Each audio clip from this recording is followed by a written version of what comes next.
Hello guys, जैसा कि आप क्वेश्चन पढ़ पा रहे होंगे कि Ruhi travels 300 kilometre to her home partly by train and partly by bus. यानी कि जो रूही थी वो अपने घर जब जाती है तो उसको ट्रेवल करना पड़ता है टोटल 300 किलोमीटर 300 किलोमीटर, जिसमें कि उसका कुछ हिस्सा वो ट्रेन से ट्रेवल करती है और कुछ हिस्सा बस से ट्रेवल करती है। अगला लाइन है she takes 4 hours if she travel 60 kilometre by train and remaining by bus. यानी उसको 4 घंटे तब लगते हैं जब वो 60 किलोमीटर ट्रेन से जाती है और बचा हुआ यानी कि 300 टोटल किलोमीटर थे तो 60 किलोमीटर अगर बस से जा रही है तो 240 किलोमीटर 60 किलोमीटर अगर ट्रेन से जा रही है तो 240 किलोमीटर बस से उसको जाना होता है और ऐसे में 4 आवर्स लगते हैं उसको। ऐसे ही अगर वो 100 किलोमीटर ट्रेन से जाए और बचा यानी कि 200 किलोमीटर अगर वो बस से जाए तो उसको 10 मिनट ज़्यादा लगते हैं 4 घंटे से।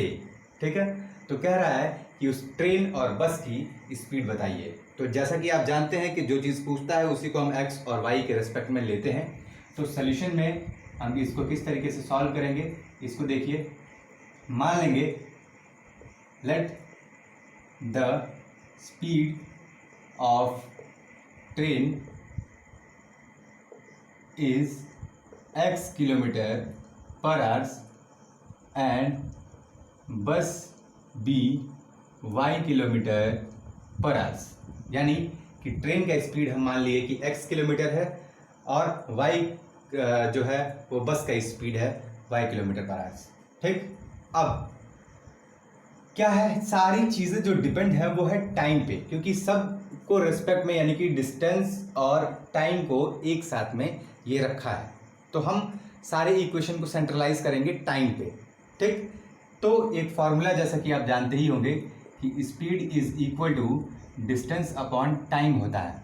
ठीक, तो टाइम इज इक्वल टू क्या हो जाएगा, डिस्टेंस अपॉन स्पीड हो जाएगा। ठीक, बस यही चीज़ आपको ध्यान देना है पूरे इक्वेशन में। कैसे, क्या कह रहा था, क्वेश्चन कह रहा है कि 3 किलोमीटर टोटल डिस्टेंस था। ठीक, तो वो अगर ट्रैवल कर रही है 60 किलोमीटर किससे, ट्रेन से। ठीक, तो अब क्या लिखेंगे, टाइम क्या लगेगा, टाइम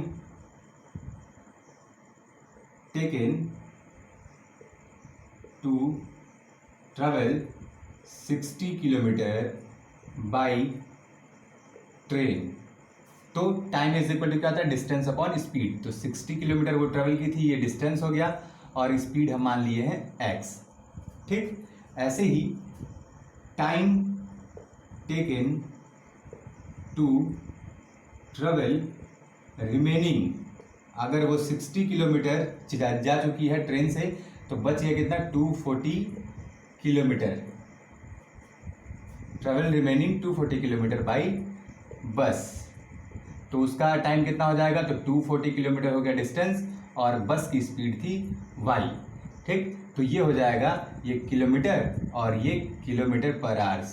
ठीक, ऐसे ये किलोमीटर ऊपर हो गया और ये स्पीड है तो किलोमीटर पर आवर्स। ठीक है, अब इक्वेशन क्या बनेगा, अकॉर्डिंग टू क्वेश्चन। इक्वेशन में तो ये टाइम टेकन था, ये टाइम टेकन था। ठीक, तो टाइम को अगर देखें तो पहला वाला जो था वो 60 अपॉन एक्स आवर्स। ठीक, और प्लस ये कितना था, दोनों, तो ये टाइम और ये टाइम दोनों मिला करके उसको कितना टाइम लगता था, 4 आवर्स लगता था। ये हो जाएगा पहला इक्वेशन। ठीक है, इसको डिनोट नहीं करेंगे क्योंकि अभी आगे थोड़ा सा ये लंबा सॉल्व होता है, इसके लिए इसको अभी ऐसे ही इक्वेशन को रहने देंगे। अब दूसरा इक्वेशन बनाएंगे। अब इन केस सेकेंड, ठीक, इसमें क्या होगा, टाइम टेकन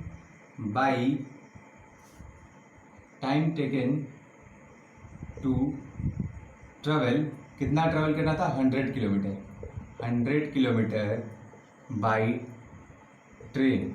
तो ट्रेन कितना किलोमीटर, 100 किलोमीटर जाना था, इसकी स्पीड कितनी है x, तो इतना आवर्स इसको लगेगा। ठीक, अब time taken to travel remaining कितना, 200 किलोमीटर बाई बस। इसका डिस्टेंस क्या है 200 और बस की स्पीड क्या है y, इतना आवर्स। ठीक, अकॉर्डिंग टू क्वेश्चन ये क्या था, क्वेश्चन ये कह रहा है कि पहले का जो टाइम है और दूसरा जो टाइम है ये दोनों ही मिला करके 4 प्लस, ध्यान देंगे 4 घंटा जो पहले लग रहा था उससे 10 मिनट अब ज़्यादा लगेगा। 10 मिनट, ये 4 घंटा और ये मिनट, तो जाहिर सी बात है कि मिनट को भी घंटे में बदलना पड़ेगा। इसलिए मिनट कितना था 10 और इसको डिवाइड कर देंगे जब 60 से तो ये आवर्स में बदल जाएगा। ठीक, तो ये हो जाएगा कितना, 0 से 0 कट जाएगा, 6 4 जा 24, 125/6। ठीक, तो यहाँ तक आपके इक्वेशंस जो है वो रेडी हो गए। ठीक, अब इसके बाद से थोड़ा इरेज करना पड़ेगा।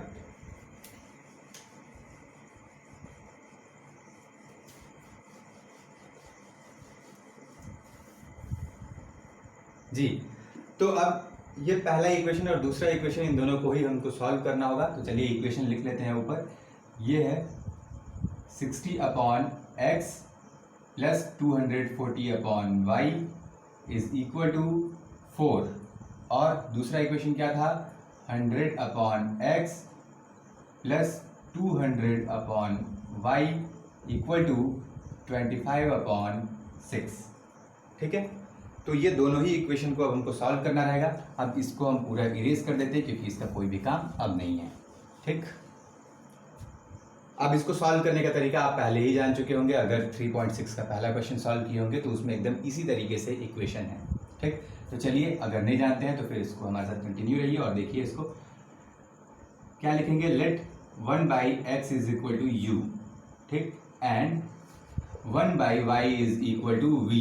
ठीक, अब ये क्या हो जाएगा, ये हो जाएगा 60u प्लस ये 240v इज इक्वल टू 4, और ये क्या हो जाएगा 100u plus 200v is equal to 25/6।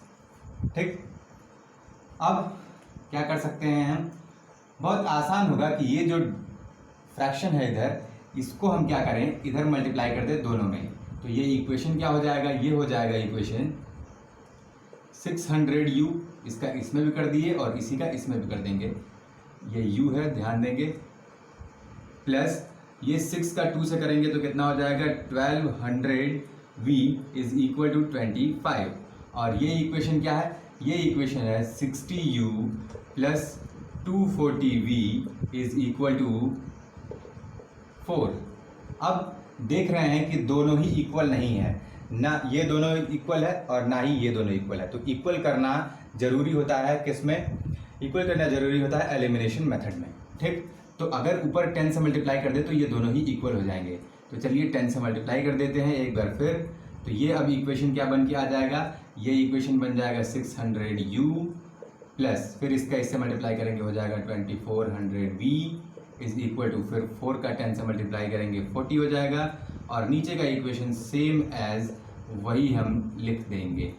ठीक, अब देखिए इक्वेशन में ये दोनों इक्वल हो गए, साइन बस चेंज कर दीजिए, साइन चेंज होते ये कट जाएगा, ये दोनों क्या होगा माइनस होगा, और वो हो जाएगा 1200v, क्योंकि 2400 में से 1200 अगर जाएगा तो वो बचेगा 1200 इज इक्वल टू, ये क्या हो जाएगा 40 में से 25 जाएगा, 10 से 5 जाएगा हो जाएगा 5, और 3 से 2 जाएगा 1, तो v इज इक्वल टू 15/1200, 5 3 जा 15, ये हो जाएगा 5 2 जा 10, 5 4 जा 20 और 0, फिर 3 1 जा 3, 3 8 जा 24 और 0, यानी कि v इज इक्वल टू 1/80 आया है।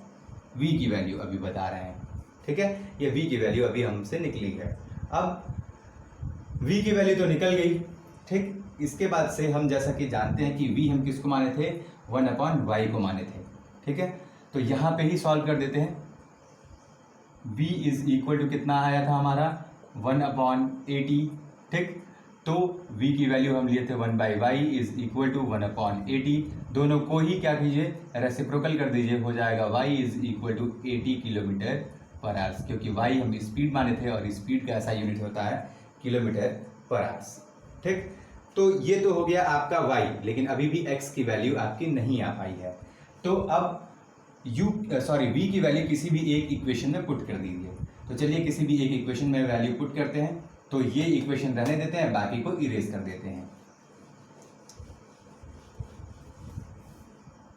अब 60 u को u ही रहने दीजिए, प्लस 240 v की जो वैल्यू आई थी वो आई थी 1/80 इज इक्वल टू 4। ये 0 से 0 कट जाएगा, 8 1 जा 8, 8 3 जा 24।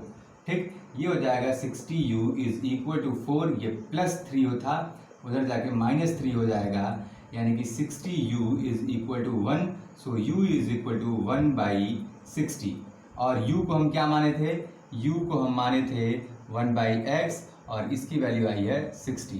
तो x का अगर 1/x का रेसिप्रोकल करेंगे तो ये हो जाएगा x, और 1/60 का रेसिप्रोकल करेंगे तो ये हो जाएगा 60। यानी कि x की जो वैल्यू थी वो है 60 किलोमीटर पर आवर्स।